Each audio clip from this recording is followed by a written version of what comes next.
નમસ્તે વિદ્યાર્થી મિત્રો, શ્રી નીલરાજ શૈક્ષણિક સંકુલની યુટ્યુબ ચેનલ પર આપ સૌનું સ્વાગત કરું છું. આજે ધોરણ 10માં ગણિત વિષયમાં આપણે પ્રકરણ નંબર 4 છે દ્વિઘાત સમીકરણ, તેના વિશે અભ્યાસ કરવાનો છે.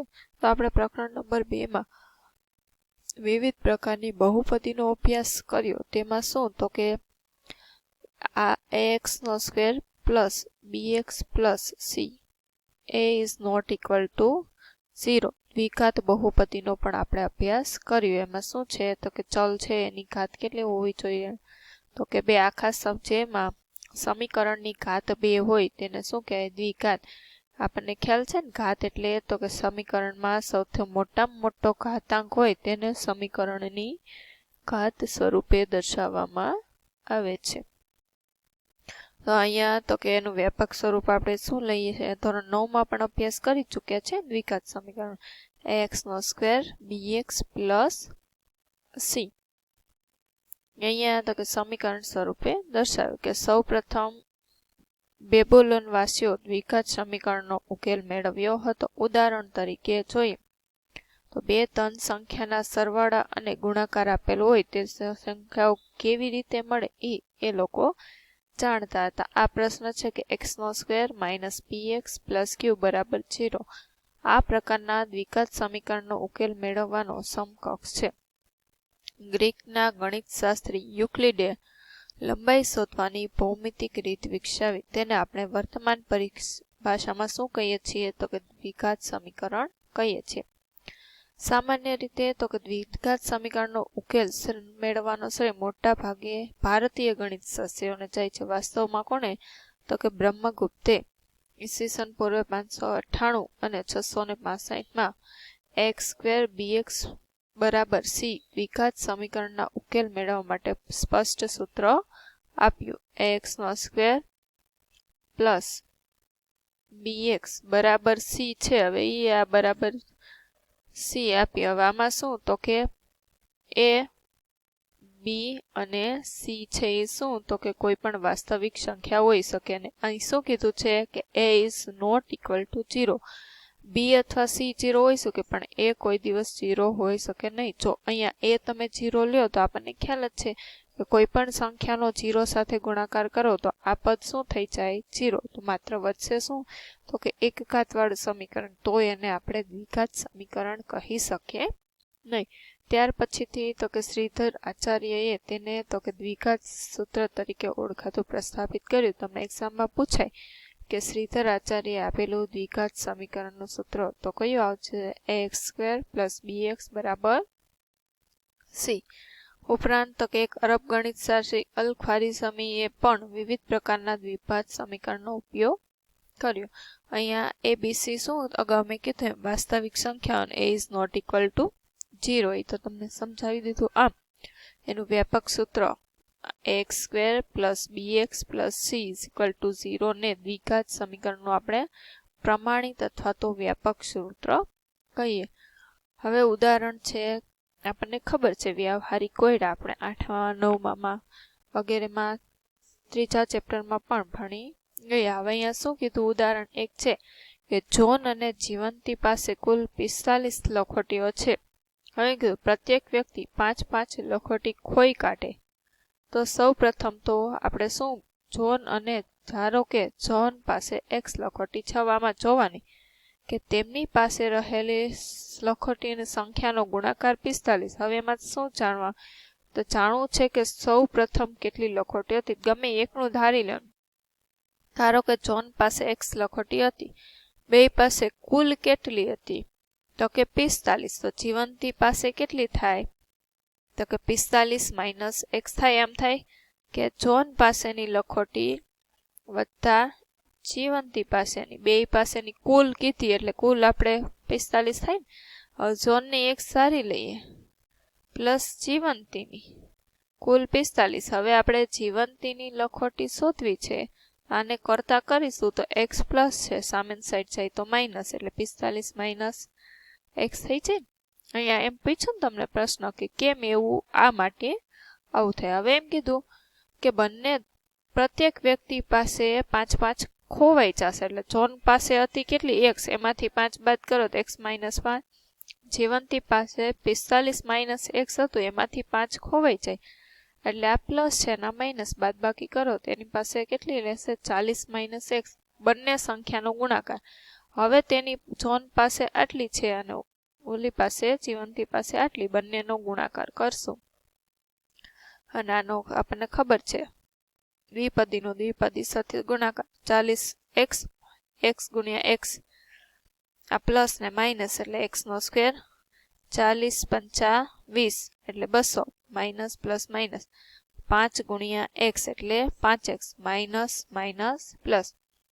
હવે x વાળા પદ જોવો 2 છે, આપણને વ્યાપક સ્વરૂપ ખબર જ છે, x નો સ્ક્વેર, એક વર્ગ વાળું પેલા મૂકી દેવાનું નિશાની સહિત. 40 ને 5 કેટલા થાય 45x પ્લસ ની નિશાની નાની માઇનસની. હવે બંને ગુણાકાર આપ્યો જ કેટલો હતો કે 124, એટલે આ સાઈડ તમારે લખવાનું, કોઈ પણ સાઈડ લખો ચાલે. હજી આને તો કે આ પ્લસ છે, ઓલી સાઈડ જશે તો આ 124 આ બાજુ આવે તો માઇનસ. હવે અહીંયા માઇનસની નિશાની સામાન્ય કાઢી એટલે આ અંદરની બધી આમ નિશાની ફરી જાય એમ કે આ પ્લસ થઈ ગયું, આ માઇનસ થઈ જશે ના પ્લસ. હવે એના તો કે અવયવની રીતથી આપણે અવયવ, આ તો માત્ર સમીકરણ જ કીધું છે, અવયવ પાડવાનું કહીએ તો આપણે 9મા ધોરણમાં ખબર જ છે કે નિશાની અહીંયા પ્લસની હોય એટલે પ્રથમ પદનો નાનો ગુણાકાર કરવાનો અવયવીકરણની રીતથી, અવયવ એના પાડી લેવાના.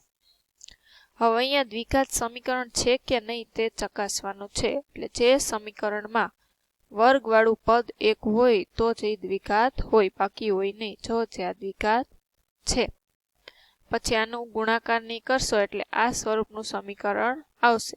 આ દ્વિઘાત છે નહીં, કારણ કે એમાં a = શું છે 0 હોવું જોઈએ નહીં, અને આમાં 0 છે. એટલે જે આ દ્વિઘાત છે, જે સમીકરણમાં સાદુરૂપ આપી અને એની ઘાત 2 હોય તો દ્વિઘાત છે. આનું સાદુરૂપ આપણે ડાયરેક્ટ સૂત્ર છે ને કે આ સૂત્ર કયું થાય કે a + b આખા કૌંસનો સ્ક્વેર, આનું સાદુરૂપ થાય a નો વર્ગ પ્લસ 2ab અને પ્લસ b નો સ્ક્વેર. 9મા ધોરણમાં આપણે સૂત્ર આવતા બહુપદી ચેપ્ટરમાં. હવે a નો સ્ક્વેર એટલે કોનો થશે x નો, અહીંયા a તરીકે x છે અને b તરીકે શું છે 1, x નો સ્ક્વેર પ્લસ 2, a એટલે x અને b એટલે b, ગુણાકાર કરશું a કરે એટલે 2x પ્લસ b નો વર્ગ, 1 નો વર્ગ કેટલો થાય 1, સામેની બાજુ ગુણાકાર કરો 2 ગુણ્યા x એટલે શું થાય 2x અને 2 તેરી 6. હવે બરાબરની આ સાઈડ લઈ આવો છે બધું, આ ડાબી બાજુનું તો એમ જ રહેશે, જેને ડાબી બાજુ જમણી સાઈડ લઈ જાઓ એની નિશાની ફરે. 2x માઇનસ થઈ ગયું અને 6 કેવું થઈ જશે પ્લસ, નિશાની ચેન્જ થાય ને ડાબીથી જમણે આવે એટલે. વર્ગવાળું એક જ છે એટલે એમાં કાંઈ ફેરફાર નહીં થાય, લખી નાખવાનું. જો વર્ગવાળા 2 હોય સરવાળા બાદ બાકી કરવાના. આ પ્લસ 2x માંથી માઇનસ 2x જાય એટલે કેન્સલ, અને 1 કેટલા થયા 7, એટલે x નો વર્ગ પ્લસ 7 બરાબર 0. અહીંયા કાંઈ ન હોય તો આપણે આમ પણ લખી શકીએ x નો વર્ગ પ્લસ 0x અને પ્લસ 7, 1 ઘાત 2 છે એટલે આપેલ સમીકરણ દ્વિઘાત સ્વરૂપમાં છે, લખી નાખવાનું. અહીં x નો square plus bx plus c બરાબર 0 છે. બધાનું આવી રીતે સાદુરૂપ આપી અને તમારે ચેક કરવાનું છે કે દ્વિઘાત છે કે નહીં. અહીંયા સમીકરણ સ્વરૂપમાં છે, એક જમીનના લંબચોરસ ટુકડાનું ક્ષેત્રફળ. આ બાકીના દાખલા તમારે હોમવર્કમાં પૂર્ણ કરવાના છે. બધામાં આમાંય સૂત્ર આવશે, આ જ સૂત્ર આપણને ખ્યાલ છે આવશે, પણ કયું અહીંયા માઇનસની નિશાની છે તો અહીંયા ખાલી માઇનસની નિશાની ચેન્જ થાય. અહીંયા ઘનવાળું સૂત્ર એ જમીનના એક લંબચોરસ ટુકડાનું ક્ષેત્રફળ આપ્યું છે. લંબાઈ શું કીધું, એની લંબાઈ છે એ પહોળાઈના બમણાથી 1 મીટર વધુ, એટલે ધારવું શું પડશે પહોળાઈ. ધારો કે તેની પહોળાઈ આપણે x મીટર લઈએ, એટલે લંબાઈ શું કીધું એના પહોળાઈના બમણાથી, એટલે પહોળાઈના બમણા 2x થાય, એનાથી કેટલી વધુ છે 1 મીટર જેટલી. હવે આપણને ખબર છે લંબાઈ ગુણ્યા પહોળાઈ. ક્ષેત્રફળનું સૂત્ર છે. કેટલી આપી છે ક્ષેત્રફળ? 528. 2 ગુણ્યા x એટલે 2x નો સ્ક્વેર પ્લસ x અને માઇનસ 528. આ તમારું સમીકરણ બની ગયું. એને લંબાઈને પહોળાઈ શોધવાનું. આટલું જ સમીકરણ બનાવવાનું છે. હવે એમ કીધું બે ક્રમિક ધન પૂર્ણાંકનો ગુણાકાર 306. તો આ ધન પૂર્ણાંક શોધવો છે. ક્રમિક કીધા એટલે પેલો આપણે ધન પૂર્ણાંક ધારી લઈએ. ધારો કે પ્રથમ ધન પૂર્ણાંક 1 છે તો ક્રમિક હોય તો આને પછીનો એનામાં કેટલો વધુ હોય? 1 જ વધુ હોય. ખાલી ધન પૂર્ણાંક કીધું. જો એમ કીધું ક્રમિક એકી સંખ્યા તો અહીં પેલી એકી સંખ્યા ધારો કે 1 હોય તો એની પછીની 3 હોય તો 1 કરતા 3 2 વધુ હોય તો અહીંયા પ્લસ આમ કરવું પડે. હવે આ બંનેનો ગુણાકાર કરી અને સામે 306 પછી ઓલાને જેમ સાદુરૂપ આપી દેવાનું. કાઉન્સ કરો અથવા ગુણાકારની નિશાની.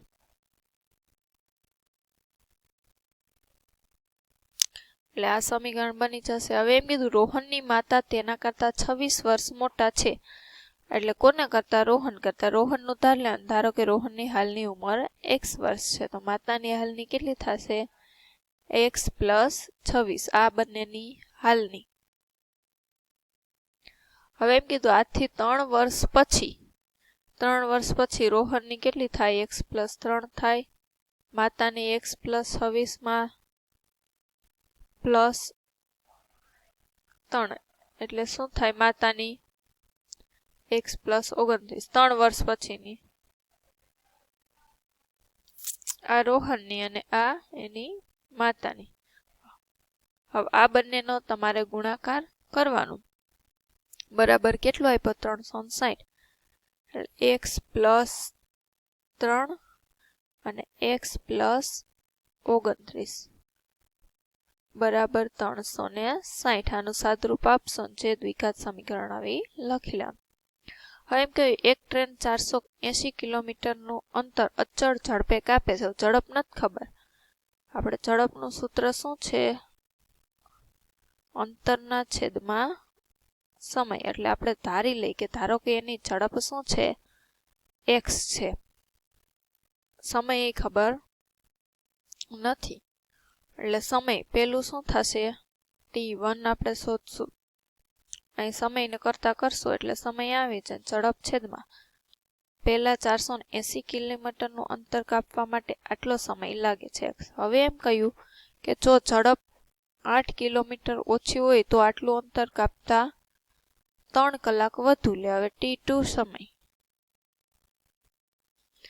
8 કલાક ઓછી લ્યો ઝડપમાં તો આટલું જ અંતર કાપતા એટલે અંતર તો એનું 480 પણ ઝડપ કેટલી થઈ જશે? x minus 8. તો 3 કલાક કેટલો લે છે? ઓછો. એટલે હવે નવી ઝડપ શું થાય? આ t2 છે એ કોના કરતા? તો કે t1 કરતા 3 કિલોમીટર વહેલી પહોંચી જશે. એમ થાય ને કે ટ્રેનની ઝડપ ઓછી હોય તો હવે સમય વધુ લેશે. એટલે આમ થાય કે t2 બરાબર t1 પ્લસ શું થાય? 3 કલાક વધુ. એટલે t2 એ નવો સમય.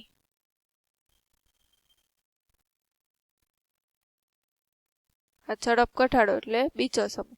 કે આ સમય છે એ તો કે પહેલા કરતા 3 કલાક વધુ સમય લે. એટલે નવો સમય પહેલાનો હતો ધારો કે પ્રથમ 5 કલાકમાં પહોંચ્યું હોય તો ઝડપ ઘટાડો તો 3 કલાક વધુ થાય. તો બીજો સમય t2 8 કલાક થાય. એટલે કે એની ઝડપ ઘટાડો. આ બંને સમીકરણ હવે મૂકી દેવાના છે એટલે તમને સમીકરણ દ્વિઘાત મળી જશે. તો સ્વાધ્યાય 4.1 છે એ તમારે હોમવર્કમાં પૂર્ણ કરવાનું છે. દ્વિઘાત સમીકરણ.